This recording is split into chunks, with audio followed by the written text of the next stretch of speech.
Hola a todos, hoy estamos con Marcela Valencia, ella es estudiante de doctorado en estudios políticos de la Universidad Nacional.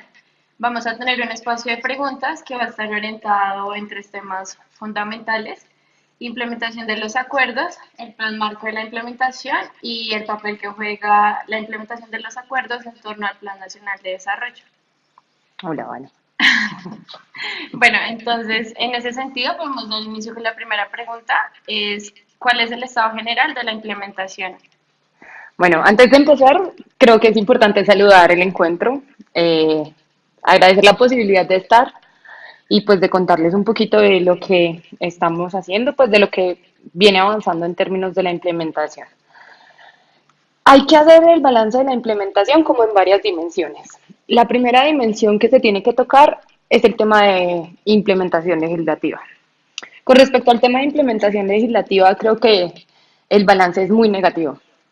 Y el balance es muy negativo porque en ese primer año de la implementación, en el 2017, no se logra avanzar con las prioridades que estaban establecidas por un lado, pero además muchas de las leyes que salen en ese momento no corresponden con muchos de los elementos en términos de pues del acuerdo final mismo. Entonces, ese es como el primer elemento que hay que señalar.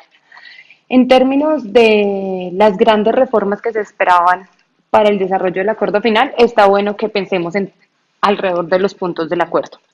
Entonces, cuando vamos a hablar de el punto uno, creo que es el punto donde hay como mayor cantidad de herramientas normativas, pero en el que se desconoce de forma más importante el contenido mismo del acuerdo. ¿Por qué? Porque estas reformas, digamos que trataron de implementar ciertos elementos puntuales del acuerdo final, pero se olvidaron del tema como de la globalidad de las intervenciones que se planteaban en el acuerdo. Por ejemplo, el tema de la relación entre punto uno y el punto 4, el tema de sustitución de cultivos de uso ilícito. O, por ejemplo, la incapacidad del Estado colombiano de presentar los planes nacionales de la reforma rural integral como un plan, ¿cierto? Entonces lo que encontramos es que, por ejemplo, existe un decreto que plantea todo el tema de electrificación rural, pero ese decreto de electrificación rural, pues no es un plan.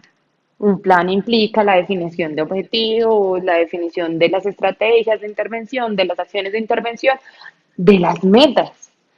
Y lo que encontramos es que hay un decreto donde se colocan ciertos elementos, pero no se profundiza en la construcción de un plan claramente estructurado.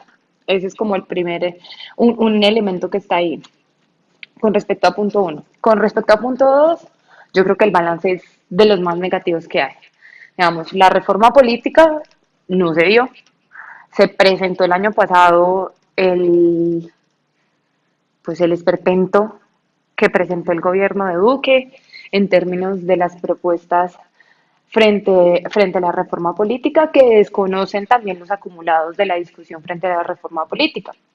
Digamos, todo lo que se hizo durante el año 2017 y 2016 de discusión alrededor del tema de reforma política se pierde, a pesar de que ya había una propuesta avanzada, se pierde y lo que se presenta es una cosa que termina siendo funcional a ciertos sectores y que termina siendo un Frankenstein, como por ejemplo el tema de eh, la posibilidad de construir las listas cerradas sin democracia interna en los partidos, digamos, desconociendo los objetivos en términos de pluralidad, de participación política, de otros sectores que tienen que estar en el tema pues de la reforma política. Eso se pierde. En términos del punto 3, yo creo que es uno donde es un punto donde el balance, digamos, tiene que hacerse con mucho cuidado porque implica varias dimensiones. Eh, pues el CNR hay un decreto que, si no estoy mal, el 891, que es el que habla de todo el tema de reincorporación social y económica de los excombatientes. Eh, en ese sentido, digamos que sí se ha avanzado. Se avanza también con la expedición del COMPES 3931, que es el COMPES de reincorporación, y que busca dar un paso importante y es entender la reincorporación, no como un proceso antisubversivo, que era la política de reinserción de la que habla el gobierno, sino un proceso que además tiene unas lógicas colectivas, en el caso de las FARC en particular. Hay unos avances, pero también hay unos problemas serios.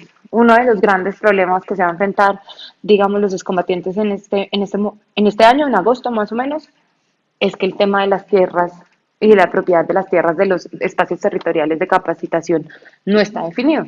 Entonces, en agosto, lo más probable es que a los excombatientes que están todavía hoy en los ETCRs les toque salir. Y eso es un problema gravísimo.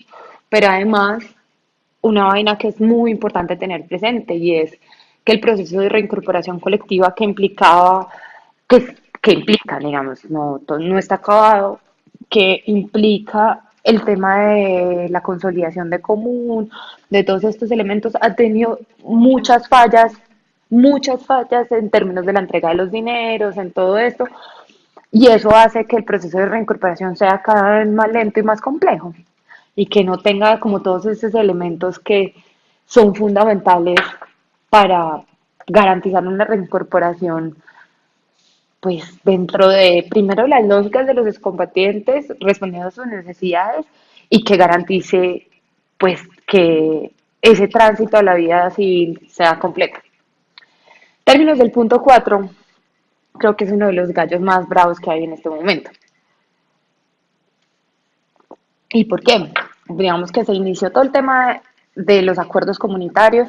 En este momento no estoy segura cuántas son las familias que han firmado los acuerdos de sustitución, pero son muchísimas familias que hoy en el territorio se están enfrentando a una realidad y es que no se está cumpliendo con las acciones del tema de sustitución de cultivos de uso ilícito.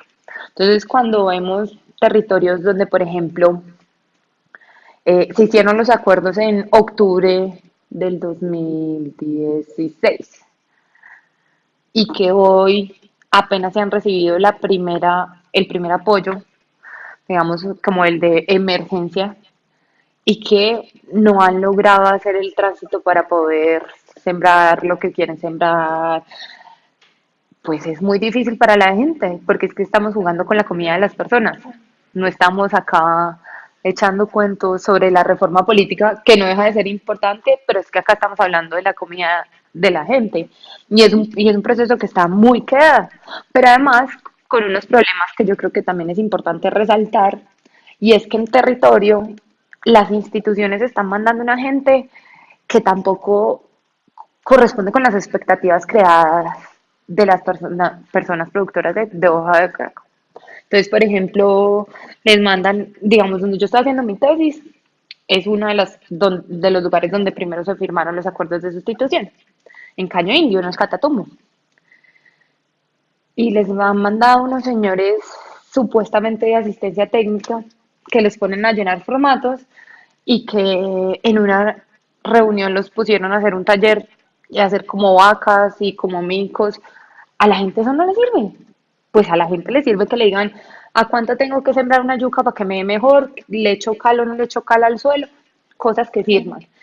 Frente al tema de la política de salud pública, no hay ningún avance.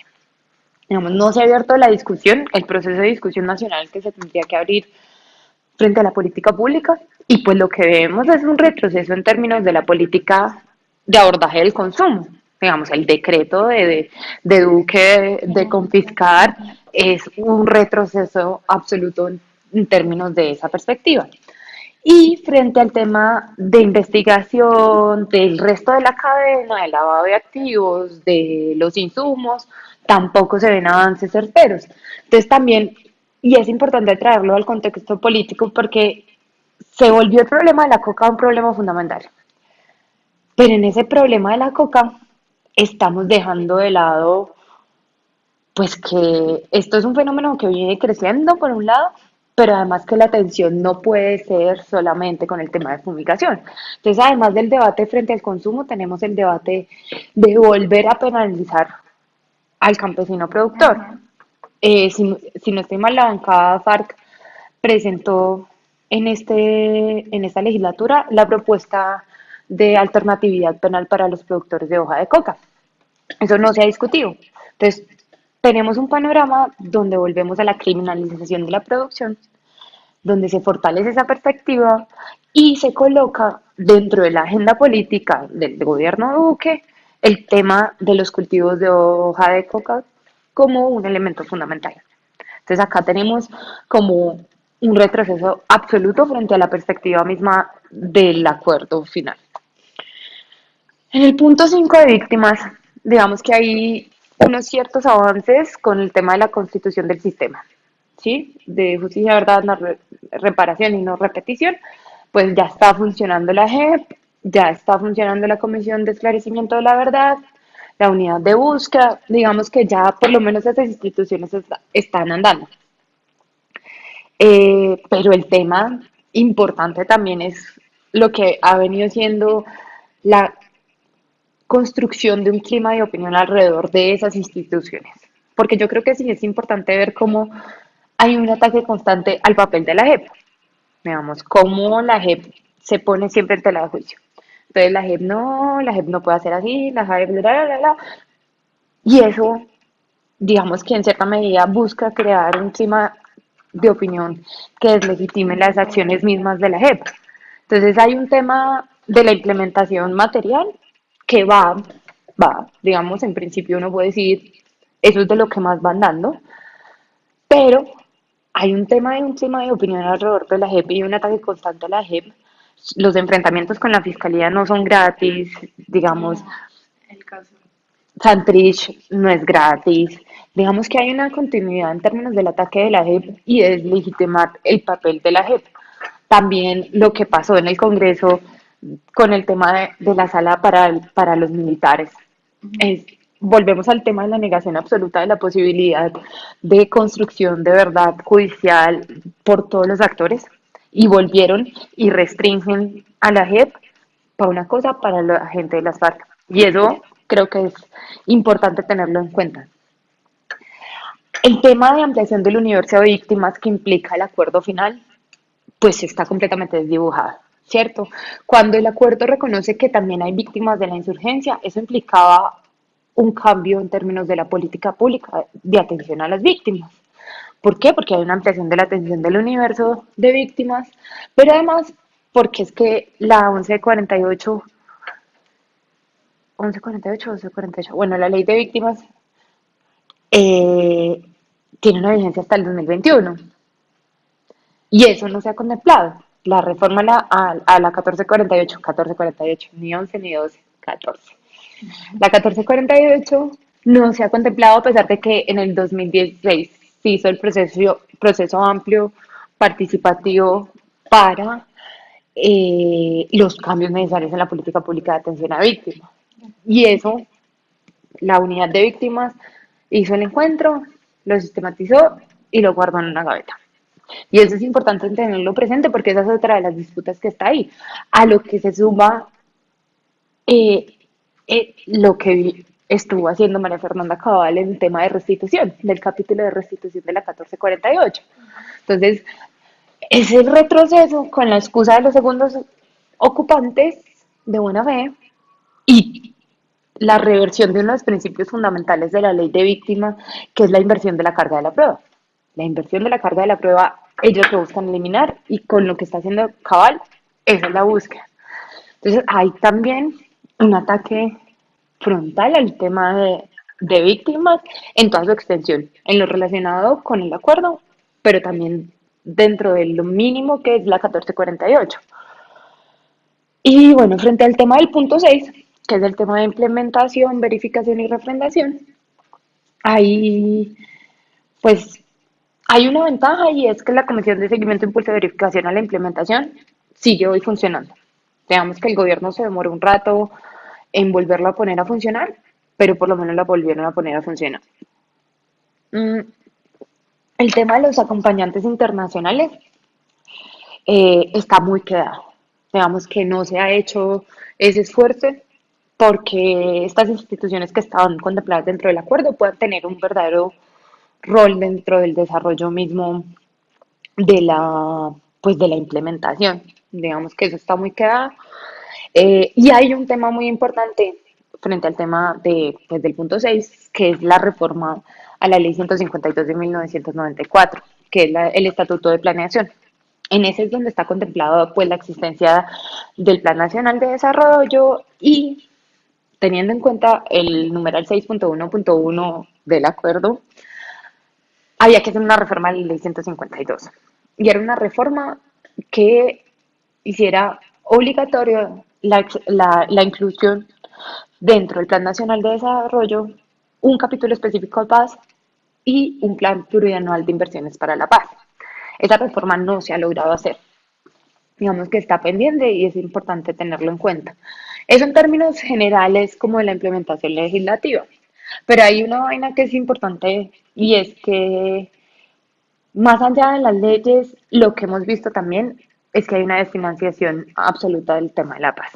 Entonces, en el presupuesto general de la Nación que se aprobó en noviembre del año pasado, la ley 1940, lo que encontramos es que en total se contemplan solamente 1,63 billones para el año fiscal que viene, que de esos 1,63 están destinados para la JEP, para el funcionamiento de la JEP.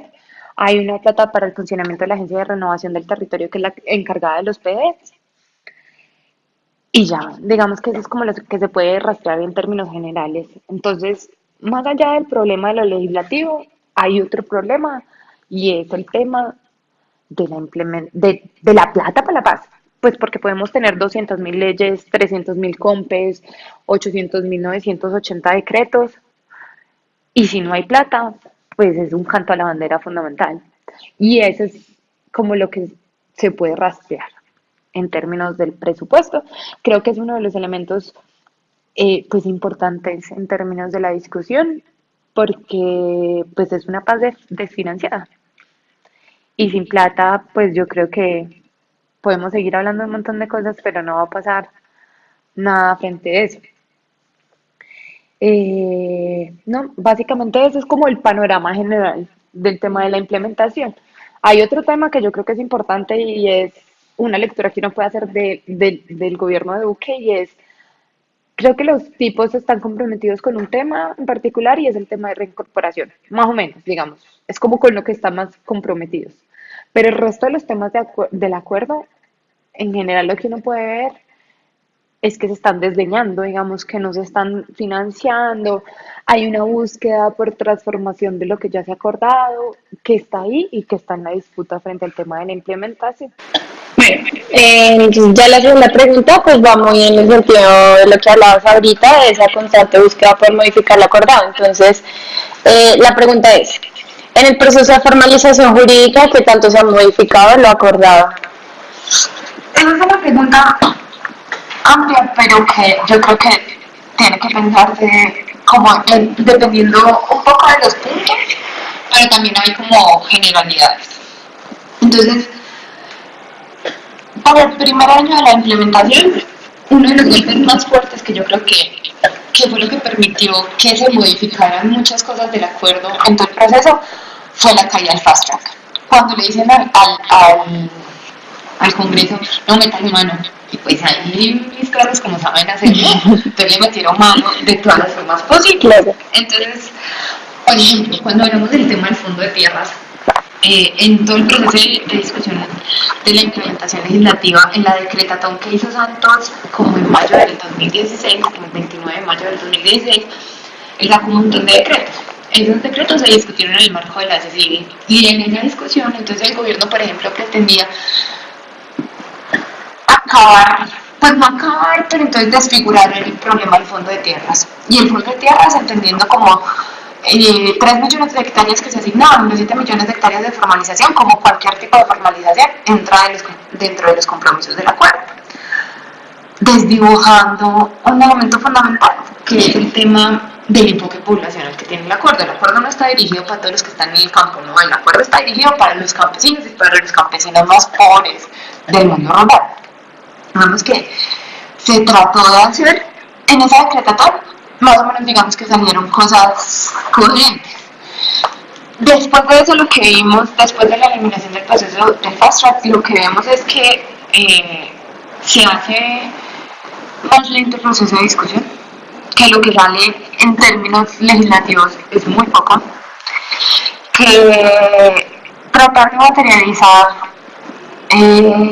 lo que está en el acuerdo, las acciones del acuerdo, fue muy complejo.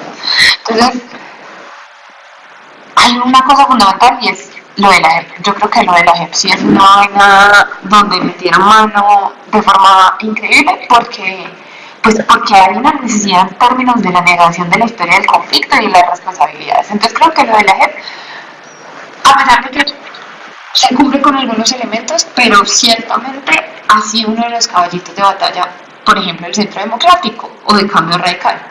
Digamos que hay una intencionalidad por desdibujar y eso se ve reflejado en el tema legislativo, digamos, en las herramientas normativas frente al tema de la gente. Entonces, claro, el proceso de la construcción de las herramientas normativas necesarias para el proceso de implementación, sin lugar a dudas, busca transformar la perspectiva del acuerdo mismo, por un lado, pero además, y en esto hay que insistir, la expedición de normas alrededor de la implementación el año pasado no existió.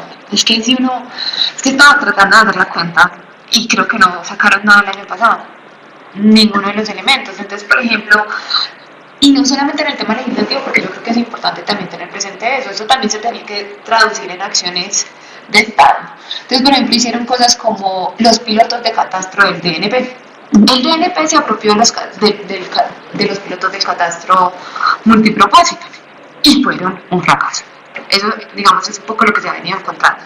Entonces, el catastro multipropósito, que era una cosa fundamental desde el punto uno, porque es un Estado que pretende regular el mundo, pero sin saber siquiera cuáles son las tierras que tiene, sin saber cuáles son las extensiones de las zonas rurales, cuáles son las extensiones de las propiedades, quiénes son los dueños, dónde están los límites. Los manes hacen un catastro que no funcionó, que no está funcionando. Entonces, hasta hoy ni siquiera en términos del administrativo tenemos esas posibilidades. Entonces hay como esas dos formas de desdibujar. Y hay una tercera que es importante, y es que el gobierno nacional presenta cosas que ya hacía como cosas del acuerdo. Una lógica del gatopartismo absoluta, cambiar todo para no cambiar nada. Entonces, no, pero el tema de educación rural yo ya tengo. Mire, esto es lo que tenemos. En el tema de salud rural, mire, es que nosotros lo vamos a implementar con base en las mías. No me acuerdo qué es lo que significa mías, pero ese era el programa que tenía Santos para la atención en zonas rurales dispersas. Entonces, en términos del administrativo, lo que dijeron es, no, nosotros ya estamos haciendo todo eso. El acuerdo no era necesario, 53 años de conflicto no eran necesarios porque el Estado colombiano ya hacía todo lo que era necesario en todos los ámbitos. Entonces también es hacer pasar cosas que ya existían como cosas del acuerdo. Entonces hay una forma muy clara de dibujar no solo en lo legislativo, sino también en términos de la acción operativa del Estado, de la administración del Estado, con otro elemento, y es señalar que frente al acuerdo solamente se podía, digamos, establecer responsabilidades desde el Ejecutivo, como si no fuera un acuerdo de Estado, sino que fuera un acuerdo de gobierno. Y eso es otra de las cosas que pasó y que quedó reflejado en lo legislativo y en el desarrollo mismo de lo administrativo. Es un elemento que está ahí, que, digamos, que refleja una vaina que es muy importante y es una reflexión que hay que hacer, y es la no aceptación de cambios en términos de la institucionalidad y el funcionamiento del Estado. O sea, el Estado, el DNP sigue siendo perfecto para el mismo y ellos creen que lo están haciendo bien y el acuerdo no tenía implicaciones. Y eso es como otra forma en la que se refleja también esa indisposición para el cumplimiento mismo del acuerdo. Bueno, entonces ya viene la tercera pregunta, que es cuál ha sido el papel del movimiento social en la implementación y cuál es el lugar que le corresponde. Bueno, yo creo que hay que decir que el tema del acompañamiento social de la implementación del acuerdo ha sido muy limitado. Hay un momento que fue fundamental y es el postplebiscito, cuando la gente salió a las calles, cuando la gente salió, dijo, se movió, pidió que se firmara, y eso fue muy importante. Pero muchos sectores de la sociedad colombiana se quedaron en exijamos la firma, y después de eso, sí, a la mano de Dios, no me cae el diario. Chao, ustedes verán qué hacen. Y creo que el acompañamiento no ha sido tan grande, pero además creo que no ha sido tan visible porque, y eso es una de las vainas que se nos olvida muchas veces, y es que el acuerdo tiene una expresión muy importante en términos de lo territorial. El PENIS, la Constitución de los Cultivos de Uso Ilícito, los planes de desarrollo con enfoque territorial se desarrollan en los territorios, es con la gente, es en los lugares más alejados, son los 170 municipios con mayores índices de violencia, de presencia de cultivos de uso ilícito, de pobreza. Son en esos 170 municipios donde los proyectos estuvieron desplegándose y donde, a pesar del cambio de la, pues, del cambio no, del enfoque, del tipo de metodología que la Agencia de Renovación del Territorio llevó para los PEDs, donde la gente se reunió y pensó sus territorios. Entonces creo que en términos de los territorios sí hay una movilización importante, pero es una movilización que también se ve enfrentada con una situación y es la incapacidad de ofrecer garantías de seguridad por parte del Estado. Entonces la gente que está comprometida con el tema de la sustitución está en el fuego cruzado de todos los actores que en esos territorios están manteniendo el tema de los cultivos de uso ilícito. Entonces que le dicen, no, usted no puede sustituir, y si sustituye lo pelo, y lo pegan, en efecto. Digamos que creo que esa ha sido la muestra de lo que ha pasado. Entonces es un movimiento social que se está configurando en los territorios, que está retomando fuerzas, porque yo creo que también es importante pues entender que en un momento, digamos, después del 2013 hay como un bajón en términos de la organización social, de la salida a las calles, que hoy, digamos, se está pasando cuenta de cobro en la medida en que no es tan visible, pero que yo creo que se está reconfigurando, y se está reconfigurando con cosas como los estudiantes en la calle también animan a la gente a estar en la calle. Yo creo que eso es muy importante. La gente en los territorios ya está diciendo, bueno, si no me van a cumplir con lo de la sustitución, pues toca salir. Y creo que se va motivando a distintos sectores salir a defender también el acuerdo, porque también hay una cosa que es importante y que creo que las organizaciones sociales que están comprometidas con la paz también nos faltó, y creo que eso vale como autocrítica, y es el tema de la apropiación de la gente del acuerdo, porque es que, digamos, no logramos hacer una traducción clara para que yo en mi casa pudiera decir, bueno, es que el tema de la discusión, por ejemplo, de la política pública de atención al consumo es importante para mí, porque es que yo tengo un amigo que consume, o porque, no sé, porque yo creo que hay que darle otra forma. No logramos hacer esa traducción y convertir para el movimiento social esto en banderas más tangibles, ¿cierto? Y creo que eso es importante también para pensar cómo comunicamos, cómo decimos y cómo hacemos desde las organizaciones sociales, porque tenemos que mostrar que, pues, que el acuerdo es un campo en disputa. La implementación misma del acuerdo es un campo en disputa, ¿sí? Y si esperábamos que el Estado colombiano cumpliera con todo lo que está en el acuerdo, pues creo que tenemos poca capacidad de análisis en perspectiva histórica, ¿sí? Si usted espera que el Estado colombiano va a cumplir las cosas, pues sí, no. Y creo que este es el momento como de la recomposición, pues no de recomposición, sino de reaparición y de ebullición del movimiento social, donde el tema del acuerdo yo creo que va a estar en la agenda, por el despliegue y por las expectativas generadas en el territorio, y eso es muy importante. Es que la gente que estuvo en las discusiones de los PDLs va a esperar que las cosas se hagan. Y cuando usted ve lo que está haciendo el gobierno de Duque, ellos quieren volver a una política de estabilización, como la política de estabilización de Uribe y de Santos. Entonces creo que es importante ver que hay un potencial transformador que está ahí y que hay que salir a las calles. Yo no sé qué decir frente a cuál es el papel del movimiento social, porque eso pues es como pretencioso, pero yo creo que por lo menos para nosotros, para los que creemos en la paz, hay que, uno, hacer seguimiento de lo que está pasando, saber qué está pasando, ¿sí? Saber qué pasa con esa vuelta, porque es que un poco está allá lejos, o nos quedamos solamente mirando el informe que hace el Instituto Crowley, y el Instituto creo que es, perdón, pero es una grosería cuando dice que el 63% del punto nos están cumpliendo en donde gordos, o sea, ya.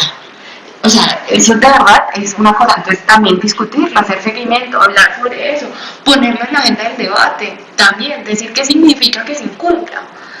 Sí, y pensar también, no solamente en el corto plazo, exigir el número 2.6.1.1, sino también de lo que tiene que empezar, pues a impulsarse, y es el tema de ese potencial transformador que se debe reflejado en una perspectiva de cambio cultural, de mentalidad, de lo que significa el acuerdo.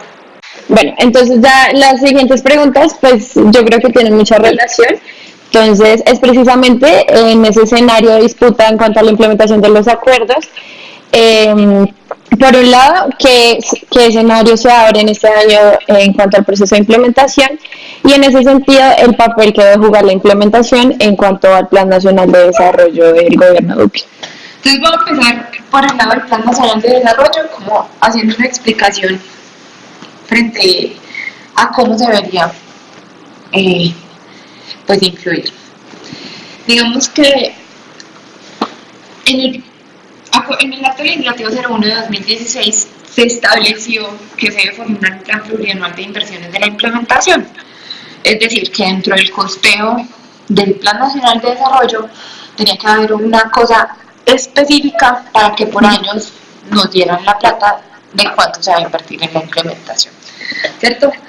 Pero además, dentro del numeral 6.1.1 del acuerdo está establecido que para los próximos planes nacionales de desarrollo se tiene que incluir un capítulo especial de paz para la implementación, ¿cierto?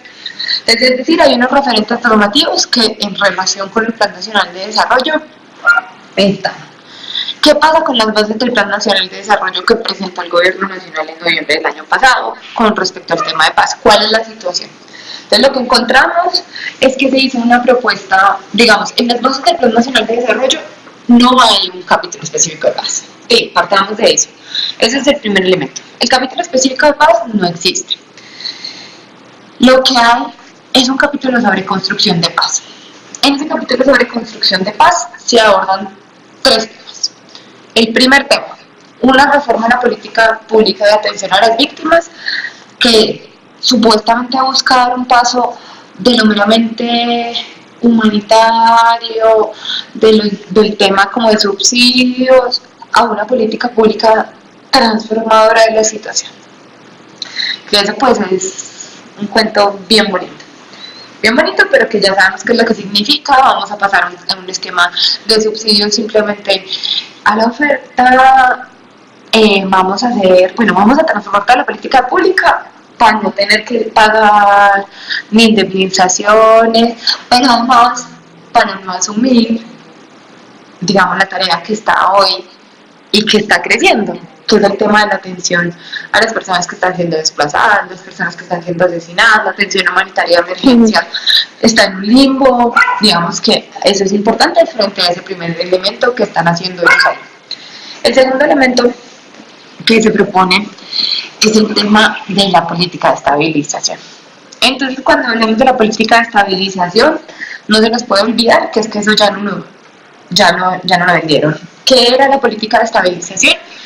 Una política de contrainsurgencia en la que se mezclan la acción cívico-militar, digamos, donde primero lo que yo busco hacer es tener control territorial de los territorios. En segundo lugar, llevar ciertos elementos de infraestructura básica, pero sobre todo a partir del trabajo de los militares. Y en tercer lugar, se supone que es llevar la institucionalidad para generar precondiciones de desarrollo a esos territorios. Bueno, eso es lo que quieren hacer. Y lo que están haciendo, digamos, lo que se está buscando es que sea a partir de una focalización territorial que parte del acuerdo, que son los 170 municipios de los planes de desarrollo con enfoque territorial. Entonces, es de nuevo, es retroceder en el tiempo, recordar que la Agencia de Renovación del Territorio, que es la que está a cargo de los PEDs, era la encargada de estabilización, Es decir, o sea, son los mismos, digamos, no hay cambios sustantivos y lo que quieren es regresar a esa política de estabilización. Y en tercer lugar hay un tema alrededor de la institucionalidad de la implementación, digamos que es pasar como una transformación donde la alta consejería de estabilización, que eso es importante, pasaría a ser la encargada del sector, bueno, como unos temas de funcionamiento institucional alrededor del tema de implementación que están ahí. Eso es lo que contiene sobre el tema de paz en el Plan Nacional, las bases del Plan Nacional de Desarrollo. En términos de indicadores, digamos, del plan marco, pero bueno, ahorita explico un poco lo del plan marco de la implementación, pero el plan marco se supondría que tendría que ser la base para el diseño de ese capítulo especial. Entonces, lo que dice el DNP es que todos los indicadores del plan marco de la implementación están contenidos dentro de las bases del Plan Nacional de Desarrollo. Pero cuando uno va a ver, pues no es tan cierto, y no es tan claro, y no está claramente construida esa vaina como para decir que sí, en efecto, está incluido lo del Plan Nacional de lo del Plan Marco de la Implementación, que sería como la herramienta de la cual partir para hacer esos capítulos especiales en términos del Plan Nacional de Desarrollo. Es decir, que ahí está el primer campo de disputa, como ya para tratar de ligar con la otra. El primer campo en disputa es el Plan Nacional de Desarrollo, y el Plan Nacional de Desarrollo con dos exigencias muy claras. Uno, la existencia de un capítulo especial de paz. Dos, la existencia del Plan Plurianual de Inversiones, que eso pues implica, es una discusión difícil, o sea, uno decirle a las personas vamos a una marcha por el Plan Plurianual de Inversiones, pues va a ser muy difícil, pero creo que a las organizaciones sociales sí, pues por lo menos estar atentas a esa discusión del Plan Nacional de Desarrollo, que también es importante pues para los problemas pues para que la organización piense, para que la JR piense, por ejemplo, la participación en los consejos territoriales de planeación. Digamos, el Consejo Nacional de Planeación tiene una representación de un sector de jóvenes, que es una chica de Manizales, sí, no me acuerdo cómo se llama, pero está ahí. Entonces hay un lugar donde por lo menos hay una voz, digamos, son otro tipo de espacios, pero donde además se pueden dar discusiones de otro calibre, que está ahí, y esa es como una primera disputa. Hay una segunda disputa que yo creo que está abierta, y es todo el tema pues de sustitución de PEDs, que yo creo y espero eso va a verse reflejado en acciones de calle, ¿no? La gente va a salir a las calles, a bloquear a las autopistas, pues autopistas, digamos, de este país, a bloquear. Sí, la gente, porque la gente en los territorios está brava. ¿Por qué? Porque les incumplieron. Yo creo que ese es otro elemento que está ahí. Y hay un tercer elemento, y es, pues, que ya está dentro del marco de la discusión, y es todo lo que está pasando con Santrich, y qué va a pasar con otras personas, digamos, de FARC, alrededor de lo que está pasando con la JEP y de las perspectivas que se están haciendo frente al tema de la JEP. Yo creo que ese es otro elemento, porque ciertamente el ataque judicial ha sido un arma constante frente al movimiento social, frente a los sectores de izquierda, y pues ya dieron las muestras el año pasado de que están dispuestos a hacerlo. Entonces creo que ese es otro de los elementos que son importantes para la agenda del movimiento social. Yo creo que serían esos. Vale.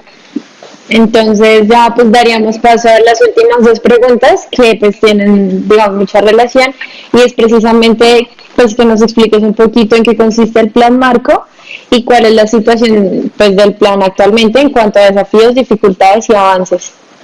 Listo. Entonces, bueno, primero les voy a contar más o menos qué es el plan marco, qué se pensó en el acuerdo del plan marco, qué pasó materialmente en la formulación del plan marco y cuál es la situación actual del plan marco. Entonces, el plan marco de la implementación está, insisto, en el numeral 6.1.1 del acuerdo final, y lo que se planteó en ese numeral es que el plan marco era como la herramienta de planeación estratégica de la implementación de la paz en un horizonte temporal de 10 años. ¿Cierto? Entonces era donde iban a contener objetivos, metas, indicadores, todos los elementos en términos de la planeación para pensar la implementación del acuerdo, la traducción de esas 310 páginas del acuerdo en acciones específicas, ¿cierto? Ese es el plan marco de la implementación.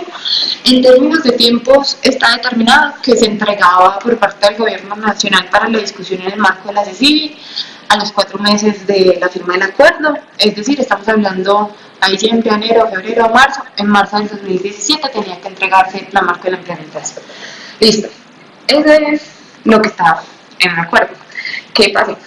Bueno, el encargado de hacer el plan marco de la implementación fue el Departamento Nacional de Planeación, el lugar donde están todos los grandes técnicos de este país, pero que pues uno duda realmente en términos de su capacidad técnica cuando el plan marco de la implementación. El DNP entregó a la CECIBI la primera cosa relacionada con el plan marco de la implementación en abril del 2017 y era una presentación de PowerPoint. Ya, bueno, o sea, eso fue lo primero que entregaron. Hasta junio, hasta el 21 de junio del 2017, entregan una primera versión del plan marco de la implementación. Un plan marco de la implementación donde los grandes técnicos del DNP no incluyeron metas. Una belleza. Una belleza. O terminan incluyéndose unas metas trazadoras donde los grandes técnicos, los tecnócratas de este país, dicen que una meta es disminuir significativamente algo. No, eso no es una meta, ni para uno digamos, o sea, usted no puede medir eso. Técnicamente, claro. Eso no es medible, ¿sí? Eso no es medible. Pero bueno, entonces el 21 de junio entregan eso. Y entregaron la primera versión del plan marco de la implementación, tenía 100 indicadores. Después de eso se hicieron 18 mesas técnicas entre el componente FARC en CECIBI y el componente del gobierno en la CECIBI. De esas 18 mesas se terminaron más o menos como en octubre del 2017. Después siguieron una serie de reuniones específicas y en esas reuniones específicas, digamos, se logró hacer entregado en plan marco. Se pasaron de 100 indicadores a 501 indicadores. Unos capítulos específicos en términos de transversalización del enfoque de género y el enfoque étnico, que no estaba, el gobierno nacional no pretendía incluirlo, pero y creo que es importante y creo que es un elemento que vale la pena que se conozca y que se estudie, y es el tema de las salvedades del componente FARC en CECIBI que se dejaron en el plan marco. Es la última parte del plan marco, que también son como 300 páginas, y ahí se dejaron consignada una serie de salvedades frente al plan marco que se aprobó. La primera salvedad tiene que ver con ¿qué? Con la insuficiencia de los recursos para la implementación. El valor total de la implementación para el gobierno nacional son 129.5 billones de pesos en un horizonte temporal de 15 años, es decir, 0,8 puntos del PIB anual. Esa es la cuenta, rapidita. Y sin posibilidad de crecimiento. Entonces es una cifra fija. A los 129.5 billones de 2016, que era literal la medida de la pérdida de la apreciación del peso, pero son la misma plática. Lo que dice en esa salvedad es: ese dinero es insuficiente en términos del esfuerzo fiscal y debería existir una norma que entienda que esto es un piso, no un techo en términos de la implementación, y que si hay una situación de crecimiento económico, por ejemplo, por mejoramiento del precio del barril de petróleo, se debería aumentar. Ahí debería darse un mayor esfuerzo fiscal para facilitar la implementación. Eso, obviamente, el gobierno dice no. ¿Por qué? Porque la regla fiscal y la sostenibilidad fiscal es muy importante, pero, digamos, si Duque está diciendo que podemos saltarnos la regla fiscal para atender a los venezolanos, pues uno también podría poner en disputa esa necesidad de saltarse la regla fiscal para hablar del tema de implementación. La segunda salvedad del plan marco tiene que ver fundamentalmente con todo el tema de las metas, líneas bases y los indicadores de resultado. Y es que a pesar de que se incluyen unas metas trazadoras,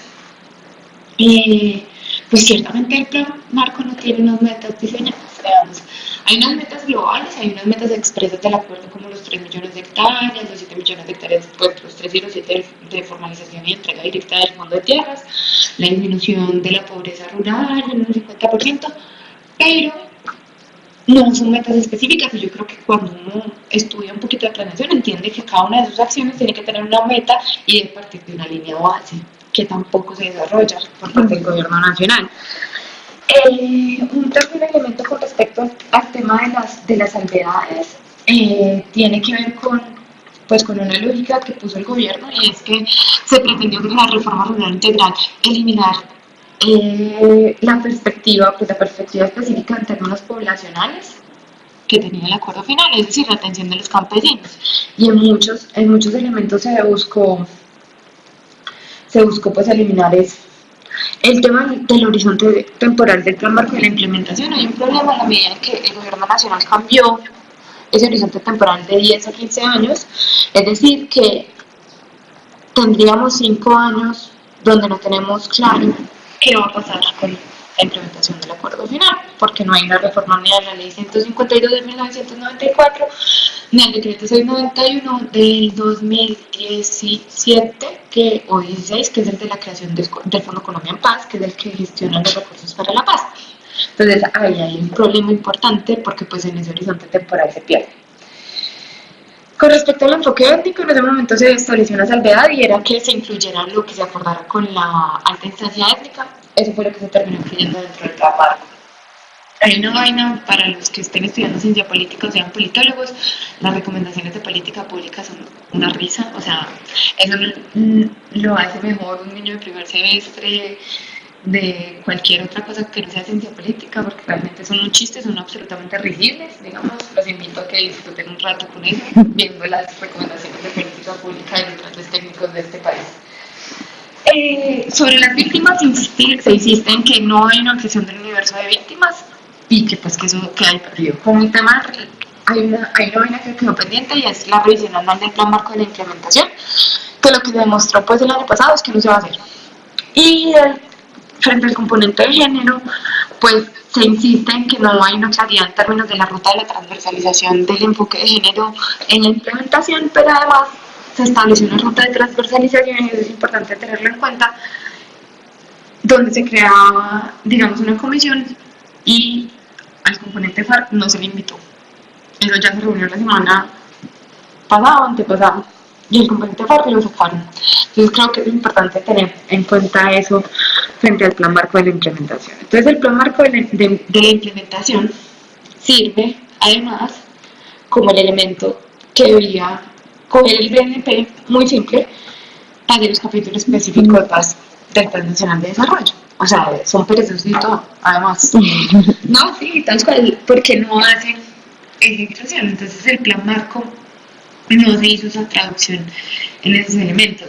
El plan marco tiene una estructura, digamos, no es el plan marco que estaba en el acuerdo, y yo creo que frente a eso hay que tenerlo claro, pero por lo menos es un plan marco que da una hoja de ruta en términos de las acciones y de los productos que deberían estar entregando las instituciones en los territorios o a nivel nacional. Hay unos compromisos en términos de tiempos. Esto se traduce en un COMPES, que es el documento COMPES 3932 del 2018, donde se adopta el plan marco de la implementación, pero además se crean una serie de instancias de seguimiento en la implementación del acuerdo, que yo creo que es importante tenerlas presentes alrededor pues también de la acción, porque yo creo que hay que desplegar otro tipo de acciones, y muchos que están estudiando ciencia política, creo que es un momento muy importante para pensar cómo funciona el Estado.